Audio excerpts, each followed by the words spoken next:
குருநாதர் திருவடி சரணம். ஆன்மீக நல்லுள்ளங்களுக்கு வணக்கம். ஆன்மீக நல்லுள்ளங்களே, நீங்கள் கடன் பிரச்சனையில் ரொம்ப தத்தளிச்சிட்ருக்கீங்கன்னா ஒரு அருமையான ஒரு வழிபாடு முறை சொல்லித்தரேன்.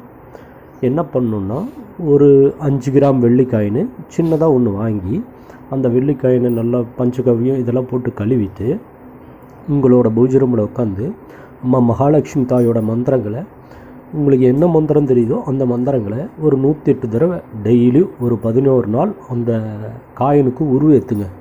ஓம் மகாலட்சுமி தாயே நம, ஓம் ஸ்ரீ மகாலட்சுமி தாயே நம, ஓம் ஸ்ரீ மகாலட்சுமி தாயே நமன்னு அந்த காயினுக்கு உருவேற்றுங்க. இல்லை உங்களுக்கு மகாலட்சுமி தாயோட காயத்ரி மந்திரங்கள் தெரியும்னா அந்த மந்திரத்தையே சொல்லி உச்சரிங்க. இந்த மாதிரி ஒரு 11 நாட்களுக்கு அந்த காயினில் உருவேற்றி அந்த காயினை எடுத்துகிட்டு போய் உங்களுக்கு துளசி செடி வீட்டுக்கு மேலே வச்சுக்கோங்க.